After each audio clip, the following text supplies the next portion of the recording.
Muy buenas noches, jóvenes. Deseo se encuentren bien. Vamos a dar inicio a la clase del día de hoy, retomando el tema de ayer, ¿verdad? Entonces les voy a compartir la pantalla para que vean la presentación. Estábamos el día de ayer viendo lo que es, empezamos a ver presión atmosférica, ¿verdad? Y vimos pues básicamente cómo es ese comportamiento, ¿verdad? De la presión atmosférica con la densidad, la presión atmosférica con lo que es la temperatura, ¿verdad? Eh, y ahora pues seguimos haciendo el análisis. Ya veíamos que a mayor altura la presión va a disminuir y a menor altura la presión va a aumentar, ¿sí? Cuando nosotros vamos ascendiendo sobre la vertical, ¿verdad? Entonces se soporta menos peso de ese aire, ¿verdad? Hay una expansión en este caso de lo que es el aire y por eso pues nosotros soportamos menor peso, ¿sí? Vamos a dar ingreso. Bueno, entonces aquí está. Y hoy pues, ¿qué sucede con la presión del nivel del mar? Pues aquí tenemos en este caso, ¿verdad? Es donde existe una mayor presión. A nivel del mar nosotros tenemos las mayores presiones, ¿sí? Aumenta al máximo. Ya vimos en este caso cuál es el comportamiento que conforme nosotros vamos subiendo, la presión disminuye. Entonces, a nivel del mar tenemos las mayores presiones, ¿sí? Y luego aquí está cómo va cambiando esa presión, ¿verdad? Sobre esa diferencia vertical, en donde pues vamos a tener aquí, ¿verdad? Menores presiones, a mayor altura menor presión, y a nivel del mar pues tenemos en este caso las mayores presiones, ¿sí? ¿Cómo se mide la presión atmosférica? Con el barómetro, ¿sí? Entonces hay diferentes clases de barómetros, ¿verdad? Ya les mencionaba yo que en aparatos meteorológicos ahora pues se ha incursionado mucho de tal forma que en ocasiones hasta de bolsillo podemos encontrar, ¿verdad? Muchos de los aparatos. Tal es el caso de la presión atmosférica. Yo les mencionaba la vez pasada que si uno revisa el celular, pues en el celular les marca en este caso, ¿verdad? Todo lo que corresponde a temperatura, todo lo que corresponde a precipitación, al comportamiento de las nubes e incluso también la presión atmosférica, ¿verdad? Ya les decía también yo de que hay ¿cómo se llama? Una aplicación que básicamente en el Play Store, ¿verdad? Que se llama altímetro y con eso nos permite a nosotros también medir la presión. Esa aplicación pues me da lo que es la temperatura, el porcentaje de humedad, el porcentaje de nubes, también me da lo que es la presión atmosférica, ¿verdad? Entonces, si yo quiero saber aquí mi presión atmosférica en el lugar donde yo estoy, ¿sí? Es de 1015 hectopascales, ¿verdad? Entonces, yo vengo aquí y voy viendo cómo es ese comportamiento, ¿verdad? Presión a 6,000 pies, etcétera, depende en este caso, ¿verdad? Aquí están midiendo con unidades de pulgadas de mercurio. Ya vamos a ver en qué se puede medir la presión, ¿sí? Entonces, el barómetro, ¿verdad? Tenemos barómetros aneroides. Cuando decimos aneroides, tiene ese prefijo, ¿verdad? El A, que quiere decir sin, o sea que no utiliza mercurio para medir, o el aparato no utiliza mercurio para medir, ¿sí? Y cuando tenemos en este caso, ¿verdad? El otro tipo de barómetros, en donde son básicamente, ¿verdad? Esos aneroides y los de mercurio, ¿verdad? Entonces, eso es lo que corresponde a cómo medir en este caso la presión. Un aneroide que no utiliza mercurio y el que no es aneroide, ¿verdad? Que es pues básicamente el de mercurio como tal, ¿sí? Aquí tenemos esos anerómetros, ¿verdad? O barómetros que regularmente se les llama, ¿verdad? En algunas ocasiones se les dice anerómetros, ustedes van a encontrar así, y en otras ocasiones pues, también se les conoce como, en este caso, barómetros, ¿verdad? Aquí tenemos el comportamiento, ¿sí? De lo que es la variación de la temperatura con la altura. A mayor altura, vean ustedes aquí, ¿sí? A mayor altura, si estoy yo a una altitud de 10, tengo 265. Si tengo una altura de 100 metros, quiere decir que no voy a tener ningún tipo de presión, ¿sí? Entonces, conforme yo voy aumentando en altura, la presión va disminuyendo, ¿sí? Disminuyendo, ¿sí? Entonces, aquí está básicamente cómo es ese comportamiento. Y luego, pues tenemos en este caso, ¿verdad? Las unidades de medida de la presión y sus equivalencias, ¿verdad? Tenemos que se puede medir en una atmósfera. Una atmósfera es igual a 1 kilogramo fuerza por centímetro cuadrado. Un pascal es igual a 1 newton por metro cuadrado. Un bar es igual a 10 a las 5 pascales, 10 a las 5 newtons por metro cuadrado es igual a 0.987 atmósferas y a 750 milímetros de mercurio, ¿sí? Y 1 milímetro de mercurio pues es igual a 0.0013 miligramos de mercurio. ¿Dónde está este? Aquí está, lo vamos a dar aquí. Sí, a bares, perdón, ¿verdad? Un milímetro de mercurio es igual a 0.0013 bares, ¿verdad? Ya vimos qué significa un bar, ¿sí? Un bar es equivalente casi que a una atmósfera, ¿verdad? Casi a una atmósfera, ¿sí? Entonces esas son las unidades en las cuales se mide la presión, ¿sí?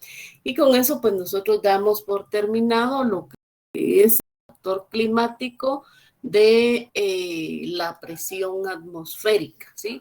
Es importante ver primero la presión atmosférica porque nos va a servir a nosotros para comprender el siguiente tema, que el siguiente tema pues es el viento, ¿sí? Y dentro de ese viento vemos parte de lo que es la circulación general de la atmósfera, aunque hay una unidad posterior en otra, hay un espacio en otra unidad, ¿verdad? De lo que es la circulación general de la atmósfera. Entonces, ¿qué es viento? Cuando hablamos de viento, estamos hablando de ese movimiento de aire, esa masa de aire y que se mueve, ¿verdad? ¿Por qué se mueve? Por las diferencias de presión atmosférica, ¿sí? Sabemos que hay diferentes niveles de presión, ¿verdad? Yo puedo, en este caso, estar como les decía anteriormente, no es lo mismo que esté en un segundo nivel a que esté en un primer nivel. La diferencia no es mucha, pero ustedes ya vieron aquí, más o menos hasta 10 kilómetros, ¿verdad? De altura, pues yo tengo 265 hectopascales y así va subiendo. Ya les mencionaba yo a cuánto de presión estamos aquí en donde yo estoy y cada uno lo puede ver, ¿verdad? Utilizando su teléfono.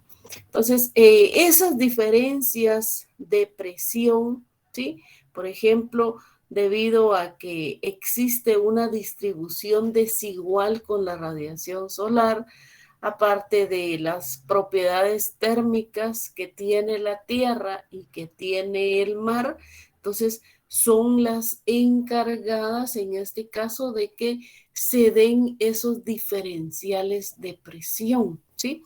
Entonces, esas diferenciales de presión lo que hacen es de que el viento se vaya moviendo, ¿sí? Que haya un movimiento y eso es lo que regularmente llamamos viento, ¿verdad? A veces decimos, es que hay mucho aire, ¿sí? Porque el viento tiene una velocidad mayor, pero es el viento que se está moviendo a mayores velocidades, ¿verdad? Y entonces tenemos de que el aire, cómo es el comportamiento del aire, ¿verdad? O de ese viento, fluye desde las altas presiones a las bajas presiones, ¿sí? Y por eso es que lo que el aire hace, por decirlo así, es balancear esas diferencias de presión. O sea, si tengo, aquí tengo la imagen, ¿sí? Vean las altas presiones en este caso son aquellas que están a nivel del mar, ¿sí? A nivel del mar. Aquí en una montaña yo tengo una menor presión. Entonces, ¿cuál es el movimiento del viento? El movimiento se mueve desde las altas presiones a las bajas presiones, ¿sí? De las altas presiones hasta las bajas presiones. Y esto me sirve a mí para comprender después todos esos, después, ¿verdad? Todos esos conceptos de lo que es la parte de la circulación, en donde podemos ver lo que es la convección también, ¿verdad? Ya lo vamos a ver. Entonces, el viento, el aire como tal, como regularmente le decimos, se mueve de altas presiones a bajas presiones, ¿sí? Se mueve de aquí abajo hacia arriba. Es como que fuese una relación inversa, ¿verdad? Aquí tengo yo mayores presiones y el viento entonces se va moviendo desde las mayores presiones a las bajas presiones, ¿verdad? Ese es el comportamiento. Es controlado el viento por diferentes factores, ¿sí? Por ejemplo, la fuerza de Coriolis o coriólisis, las variaciones de presión que hay, ¿sí? Los efectos de la rotación terrestre y la fricción del aire con la superficie, ¿sí?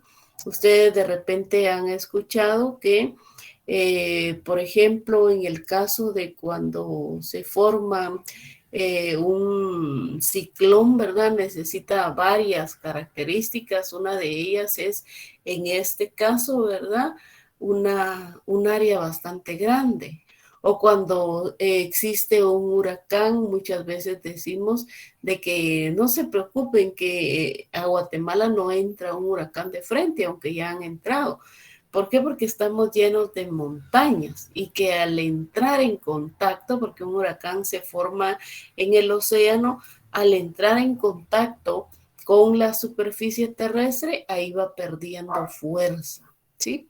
Entonces, todas esas circunstancias hacen que el viento esté controlado, ¿sí? Por una combinación de todas esas circunstancias que muchas veces podemos ver, ¿sí? Y el viento, pues, es medido en el sistema internacional como Newton, ¿sí? Por Newton se es medido. Entonces, tenemos aquí, vean, por ejemplo, si nosotros hablamos en este caso de que el viento es derivado o se forma o es afectado en este caso por la fuerza de Coriolis o fuerza geotrófica o fuerza de coriólisis, ¿verdad? ¿Qué es lo que sucede? Recuérdense que el viento trata de ir en este caso de las altas presiones hacia las bajas presiones, ¿sí? Tanto en el hemisferio norte como para el hemisferio sur. El comportamiento de los vientos es diferente en el hemisferio norte que en el hemisferio sur.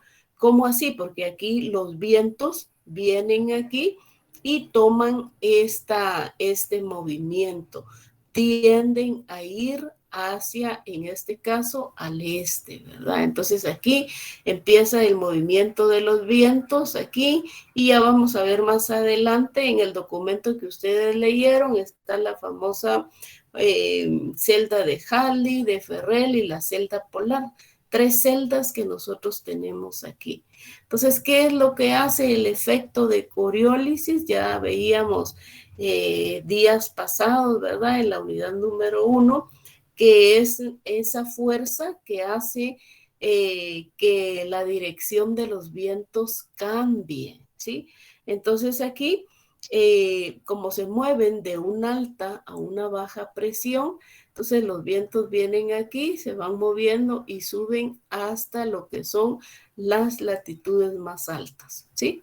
Al igual que aquí, solo que aquí, en este caso, se mueven hacia el este, ¿verdad? Y suben, pero en la parte del hemisferio sur, aquí es al revés, aquí se mueven hacia el oeste, de tal forma que yo voy a encontrar, si ustedes pueden verlo en una, yo creo que tengo una imagen más adelante, en donde el comportamiento de esa circulación en el hemisferio norte es básicamente así, ¿verdad? Se mueven hacia el este, ¿sí?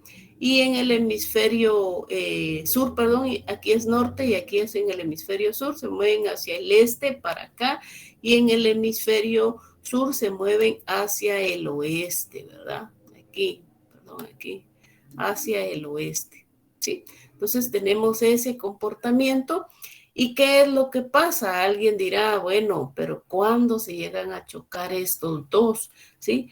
Aquí hay una división, ¿verdad? En el Ecuador, en la cual está la zona de convergencia intertropical. Todo esto, esta parte de aquí en el Ecuador, más o menos 5 grados norte, ¿verdad? El Ecuador, el paralelo cero, está en 0 grados, pero más o menos a 5 grados norte, o sea que un poquito arriba de esa línea del Ecuador está la famosa zona de convergencia intertropical, que tiene características específicas, ¿verdad? Esto hace, no permite que haya una mezcla entre estos vientos del norte y vientos del sur. Entonces aquí los vientos se van moviendo hacia el este, vean, y tienen ese comportamiento, ¿sí? Se mueven hacia el este.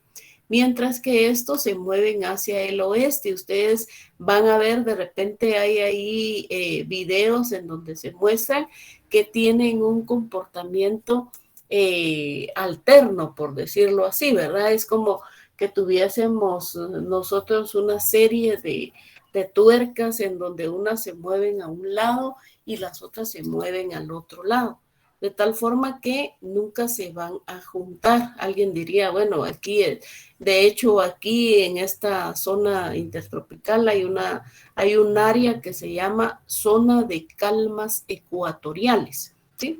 Ahí en la zona de convergencia intertropical, en la que se presentan, ¿verdad?, diferentes características, pero no se llegan a topar. De tal forma que estos vientos que vienen aquí suben hasta las latitudes más grandes, ¿verdad? Y luego regresan porque ya son esos vientos alisios. Ya vamos a ver, son vientos alisios aquí del norte y aquí tenemos esos vientos alisios del sur, ¿sí? Que vienen a dar nuevamente a lo que es el Ecuador.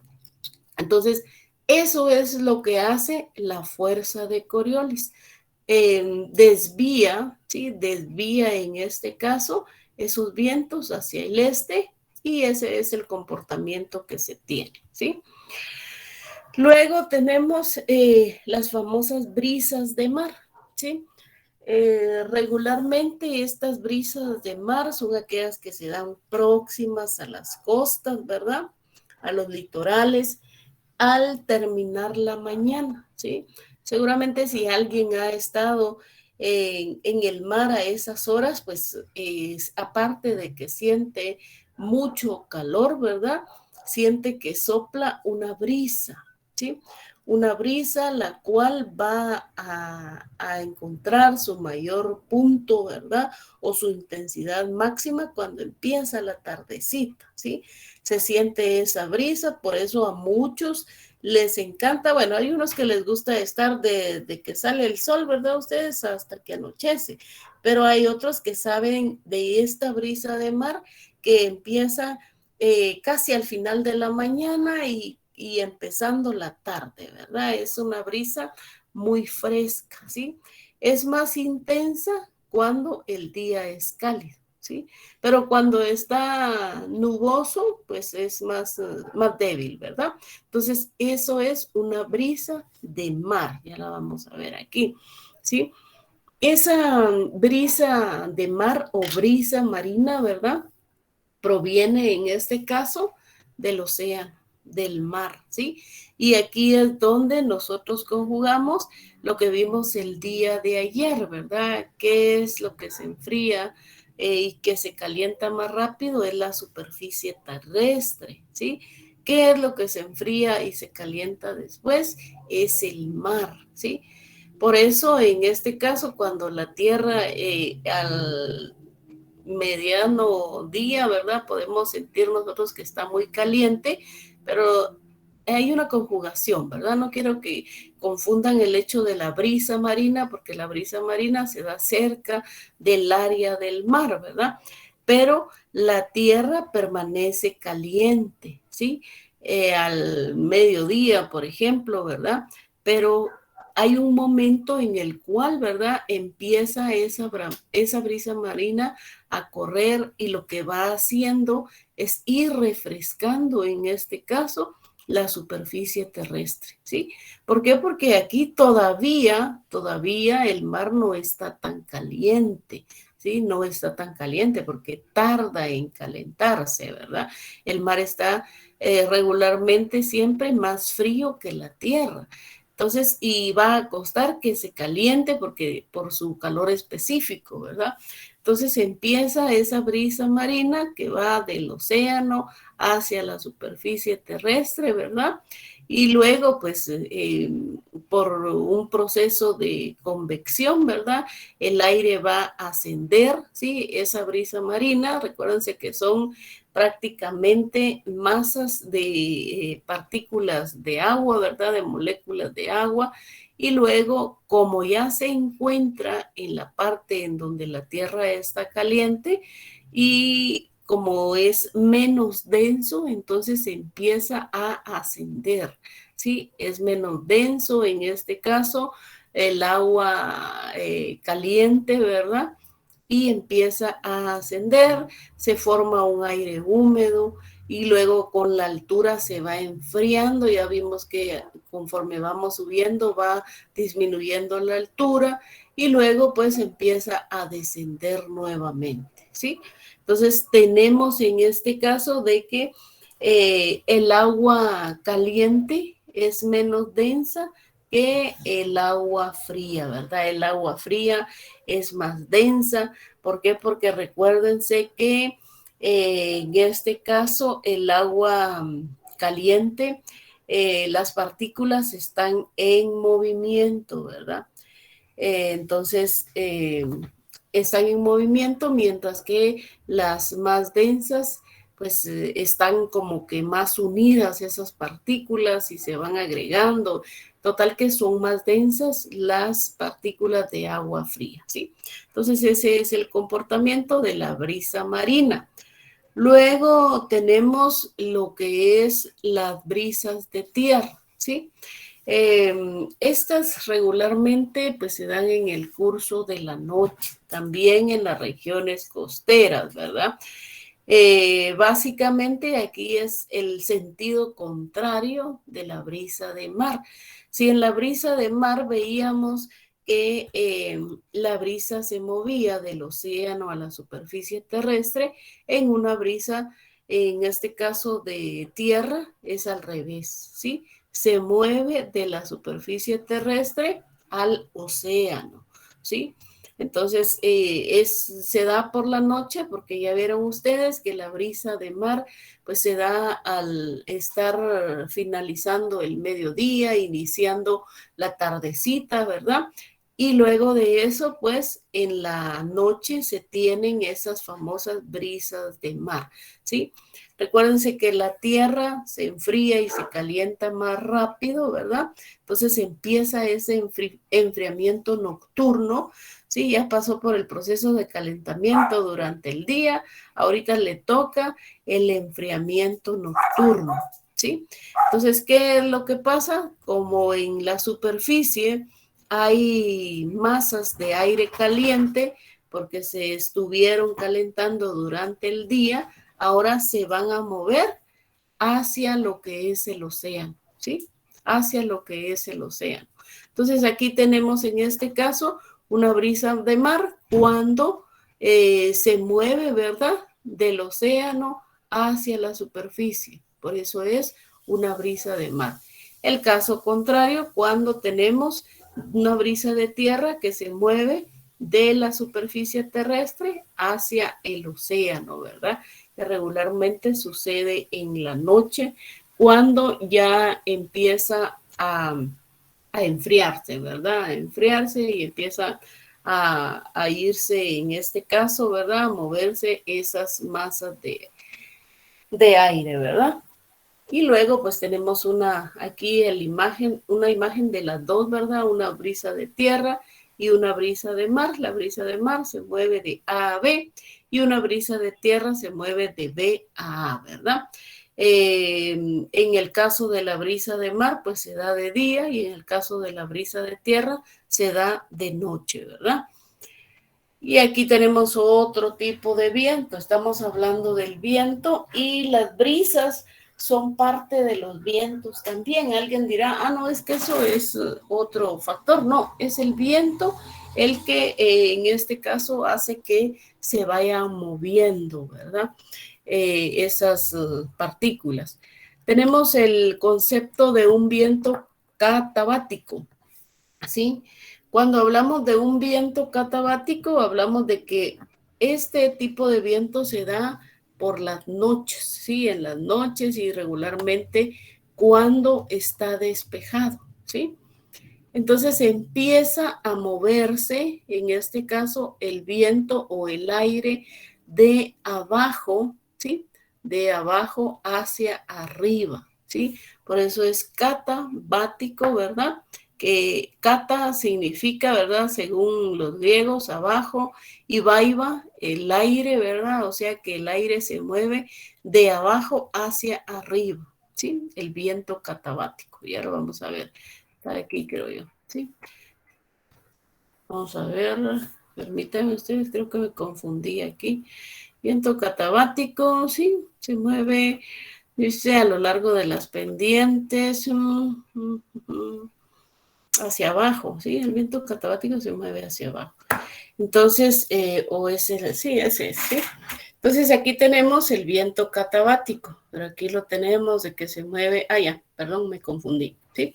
Es de arriba hacia abajo. ¿Por qué? Porque lo que va buscando en este caso, como es en la noche, ¿verdad? Como es en la noche, recuérdense ustedes que ha habido una disminución de temperatura y todas aquellas masas, en este caso, que habían aquí, que se calentaron por la tarde, ¿verdad? Durante el día. Entonces vienen en la noche esas bajas temperaturas y cuando está despejado y empiezan a subir, en este caso, ¿verdad? Por efecto de ese calentamiento, de esa radiación. Entonces tenemos aquí nosotros el movimiento, en este caso, del aire, en donde esa ladera se enfría, el aire se hace más pesado, ¿sí? Recuérdense que así como el agua, ¿verdad? Tiene una densidad mayor cuando hay temperaturas menores, ¿verdad? El comportamiento es inverso, ¿verdad? Entonces aquí, como el aire está más pesado, está más frío por la noche, entonces el viento o esas masas de viento tienden a quedarse estancados ahí. De tal forma que ustedes pueden ver por la madrugada, ¿sí? Por la madrugada, de repente alguien vive en un espacio donde se puede ver parte de una cuenca y van a ver de que están esas masas de aire ahí, que parece que fueran niebla o neblina, que no es lo mismo, ya lo vamos a ver, y que entonces al empezar a salir el sol, ¿verdad? Empieza a calentar y empiezan a moverse. Pero por las noches, como el viento es muy pesado, entonces se queda estancado aquí, ¿sí? Caso contrario con el viento anabático, ¿sí? Ya me había confundido yo aquí. O viento también llamado de valle. ¿Qué es lo que sucede? El proceso contrario. La ladera se calienta y las masas empiezan a elevarse. Vean, para que no se confundan, ¿sí? Cuando tenemos en este caso la superficie con una mayor temperatura, ¿sí? El aire en este caso empieza a ascender. ¿Por qué? Porque las temperaturas mayores tienden a ser menos densas, ¿sí? Y las menores densidades pasan por encima de las mayores densidades, ¿sí? Entonces eso es lo que sucede, ¿verdad? En el caso del viento anabático, se calienta la ladera, la montaña, ¿verdad? El valle, y como se calienta, todo lo que había ahí del viento empieza a subir, ¿sí? Mientras que el catabático es cuando el viento baja, ¿verdad? El viento catabático es más fuerte que el anabático, ¿sí? Ustedes seguramente han visto esas nubes ahí estancadas, ¿verdad? Pero cuando en la noche de repente alguien siente si está sobre la ladera, ¿verdad? Y dice, ay, hay mucho viento, ¿sí? Pero el viento anabático, no, el viento anabático como es menos denso, por decirlo así, como que tiene una menor velocidad, ¿sí? Se va moviendo más lento, ¿sí? Y aquí tenemos entonces ese comportamiento, ¿verdad? Lo que es en este caso el movimiento del viento desde las altas presiones a las bajas presiones, que es hacia arriba. ¿Y qué tipo de, si estuviésemos hablando de vientos anabáticos y catabáticos, qué tipo de viento sería este de aquí? ¿Anabático o catabático?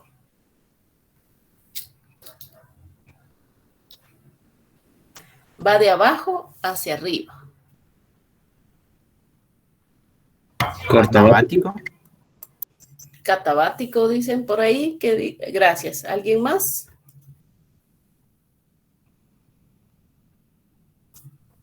Catabático. Catabático. No. Es anabático. Es anabático. Ah, sí, perdón, es anabático. Es anabático, ¿verdad? Creo que ya los había confundido al inicio. Pero es anabático. Va de abajo hacia arriba. Es anabático, ¿verdad? Y es un movimiento anabático el que regularmente se presenta en los vientos, por decirlo así, normales, ¿verdad? Van de abajo hacia arriba, vientos anabáticos, ¿sí? Pero eso, lo de viento anabático y viento catabático está relacionado a que son procesos que se dan en las montañas, ¿sí? En las montañas. Y luego, pues tenemos en este caso esos vientos catabáticos calientes, o sea, que van de arriba hacia abajo, ¿verdad? Y que se originan cuando pasan, en este caso, una montaña, un volcán, ¿verdad?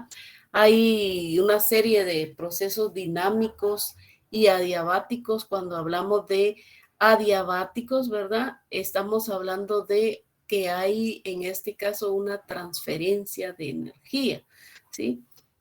¿Cómo así transferencia de energía?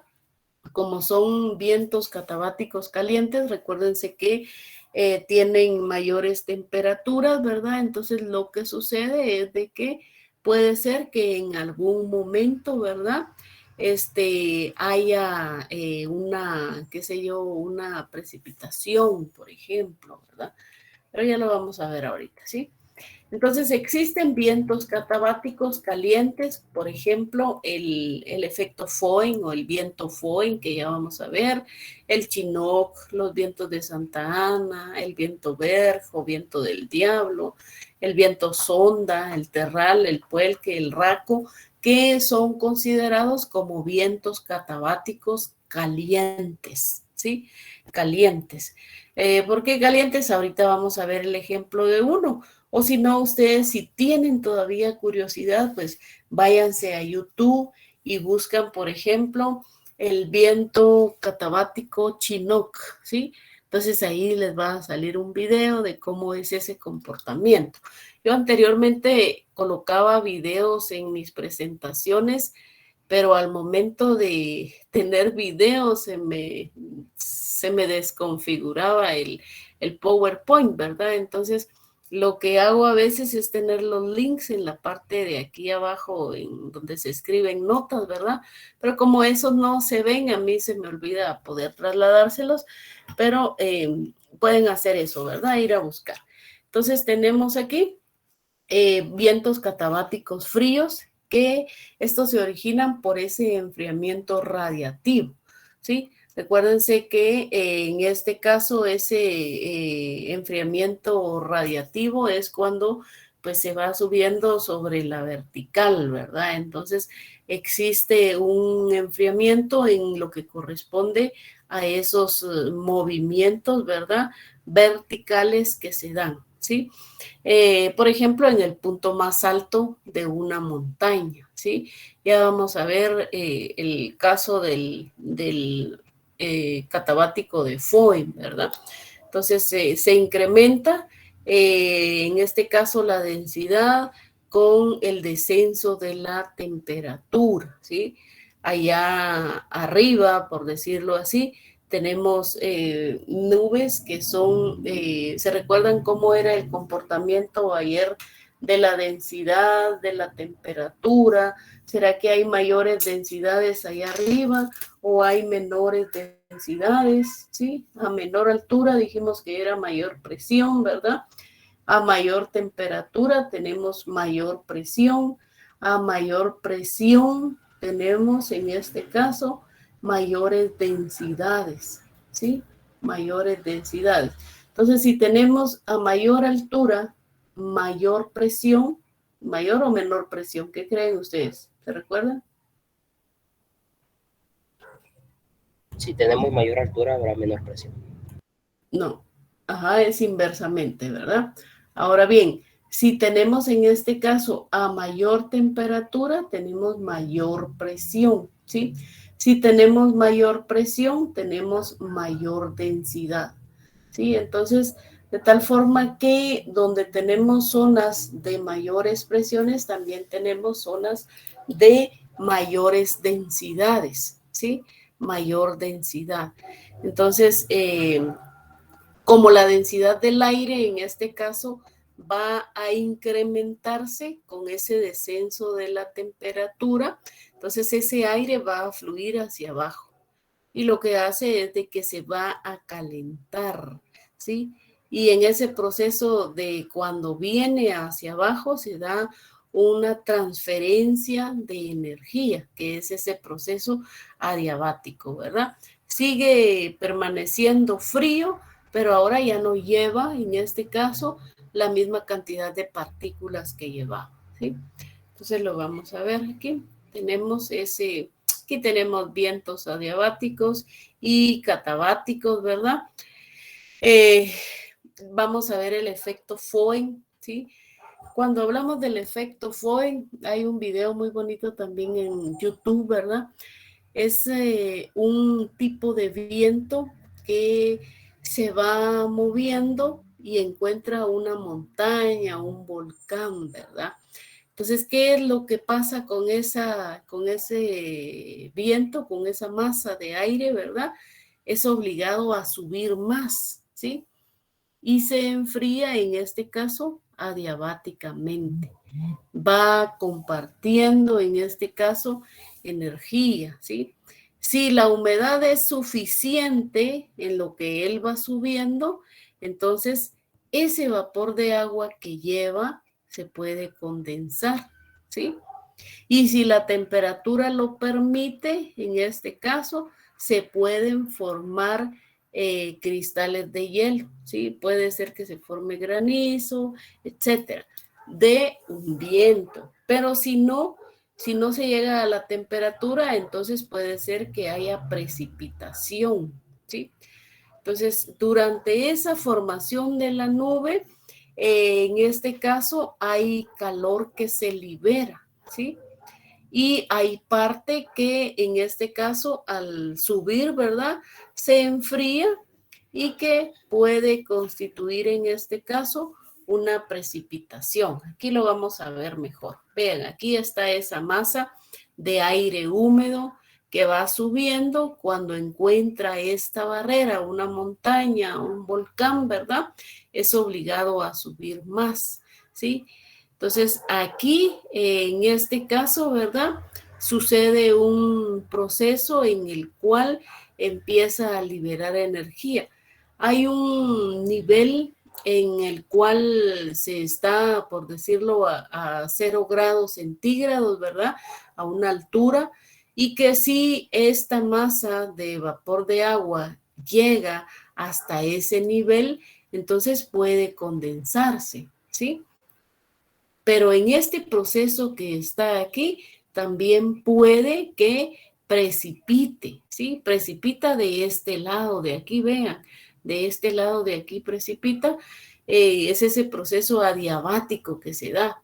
Entonces se da ese proceso de enfriamiento porque ya no tiene tanta humedad esa nube y lo que hace es de que baja al otro lado de la montaña, pero ya baja como un aire caliente y seco, ¿sí? Entonces esto ya es la ladera de Sotavento, esto es de Barlovento, de dónde viene y hacia dónde va. El Sotavento es hacia dónde va y el Barlovento de dónde viene. Entonces, ¿qué es lo que sucede aquí? Ustedes pueden semejar este efecto Foehn con una secadora de pelo, ¿verdad? Cuando ustedes encienden la secadora de pelo, ¿qué es lo que sale? Sale un aire caliente y seco, porque ese es el objetivo, que seque la superficie, no solamente se usa para el pelo, ¿verdad? Sino que en este caso, pues, es un aire caliente. También sacan aire frío las secadoras, por supuesto, pero es ese el concepto que se tiene que manejar, ¿verdad? Como aquí ya descargó, ¿verdad? A través de ese proceso adiabático, compartió energía hasta que llegó un momento en el que precipitó de este lado de Barlovento. Cuando pasa del otro lado, pues ya pasa ya baja como un aire seco y desciende y va a tomar nuevamente, ¿verdad? Empieza a bajar como aire caliente porque vean, aquí las temperaturas están muy bajas, ¿verdad? Pero cuando va bajando va tomando nuevamente esas temperaturas altas, ¿sí? Entonces ya va bajando como un aire caliente y seco. Aquí empezó con esas temperaturas, más o menos 15, 18 grados, temperaturas de la superficie terrestre, pero como es un aire húmedo y va subiendo, ¿verdad? Entonces se va cargando de más moléculas de agua, de más masas de aire húmedo, ¿verdad? Hasta que llega a formarse una nubesota muy grande, muy pesada, que este efecto Foehn pues solamente se da en las montañas, ¿sí? En las montañas de Barlovento donde va y de Sotavento hacia dónde va, ¿sí? Entonces ese es el comportamiento del efecto Foehn, ¿sí? Entonces aquí podemos ver nuevamente, ¿verdad? Cómo es ese comportamiento del efecto Foehn. Aquí entra mucho, de repente el día lunes vamos a hacer cálculos porque aquí hay un diferencial de temperatura, ¿sí? Si yo estoy, por ejemplo, a 8,000 metros sobre el nivel del mar, ¿verdad? Existe una temperatura, pero ¿qué pasa cuando yo voy llegando aquí a la zona que esté a 5, por ejemplo? ¿Qué pasa cuando yo llego a los 8,000 aquí metros de altura, ¿verdad? ¿Qué pasa con la temperatura? Pues va disminuyendo, ¿sí? Y aquí pues se forman esas nubes, las cuales pueden precipitar, pero precipitan de este lado, ¿sí? Si se llegan las condiciones, si no, pues la nube seguirá su camino o si no, puede bajar aquí como ese aire caliente, ¿sí? Aquí tenemos temperaturas muy bajas y empieza a crecer esa temperatura hasta que llega a la superficie, ¿verdad? que en superficie es un promedio de 15 a 18 grados centígrados, ¿sí? Entonces, el efecto Foehn, pues, tiene aquí algunos aspectos, unos procesos que se dan, ¿verdad? Ese calor latente que lleva es cedida al aire que va ascendiendo, ¿sí? Ese calor latente o la liberación del calor latente es cedida al aire que va ascendiendo, ¿sí? Y también existe una pérdida de agua en forma de gotitas o cristales que hacen que sea más seco de lo que estaba al principio, ya cuando baja, ¿verdad? Entonces, esos son los comportamientos, en este caso, en el efecto de Foehn, ¿verdad? Aquí tenemos que va un gas seco, va subiendo, se condensa, puede precipitar, ¿verdad? Aquí la nube, y si no baja como un gas seco. Ese es el comportamiento y de ahí ya vienen en este caso todo lo que implica ese efecto Foehn, pero de manera general es eso, ¿verdad? Tenemos un gas seco que se va saturando en el proceso de la subida y puede precipitar aquí y baja del otro lado como un gas seco, ¿sí? Y caliente. Aquí tenemos este, si no estoy mal, era de México, no recuerdo exactamente, ¿verdad? Pero es ese proceso que se da, sube aquí por un lado y ya cuando baja, baja con una temperatura mayor, ¿sí? Este es el mismo, ¿verdad? El aire frío y húmedo que se va acercando a la montaña, hay una formación de la nube, liberación en este caso, ¿verdad? Del calor, luego en este caso, ¿verdad? Asciende y se calienta adiabáticamente, ¿verdad? Descarga aquí toda la lluvia y luego baja, en este caso, el aire seco, ¿sí? Y empieza a moverse, ¿verdad? Ese es el efecto Foehn. Luego tenemos el viento anabático, ¿sí? El viento anabático, pues ya vimos que es en este caso el que va de abajo hacia arriba, ¿sí? Anabático, ¿sí? Moviéndose hacia arriba o de abajo hacia arriba. Y es el proceso inverso del viento catabático, ¿verdad? Sube por las montañas cuando se calienta en este caso, ¿verdad? La ladera o se calienta el valle o la montaña como tal. Eso es entonces el viento anabático, ¿sí? Y luego pues ya vamos a empezar con el tema de la circulación general de la atmósfera. No sé si tienen alguna duda con lo que hemos visto hasta aquí. ¿No? ¿Todo claro? Por el momento sí, ingeniero. Bueno, entonces nos vamos a quedar aquí por el día de hoy. Ya 5 minutos nos faltan, pero si empiezo nos vamos a quedar a medias, ¿verdad? Ahí está, ¿sí? Entonces, si no hay dudas, pues yo vamos a ver, yo digo que a más tardar el viernes les voy a entregar sus notas del examen parcial, ¿verdad? Para que ya ustedes sepan cómo les fue. De manera general les digo que no les fue muy bien, ¿sí? Cuando se hacen exámenes en los cuales hay que, en este caso, explicar o de temas, ¿verdad? Es más difícil porque primero que está lo del copy-paste que yo les mencioné y que la mayoría lo hizo, ¿verdad? Y que cuando son temas hay que explicar, ¿sí? Y muchos solo lo hicieron respondiendo en forma de pregunta, ¿verdad? Cuando había que colocar todo lo relacionado a un tema, ¿sí? Pero ya lo vamos a ver cuando yo les entregue su nota. Entonces, si no hay dudas, pues yo por aquí me quedo. Deseo que estén bien, cuídense por favor y nos vemos el lunes, ¿sí? Que tengan una bonita noche. Se cuidan. Feliz noche, ingeniera.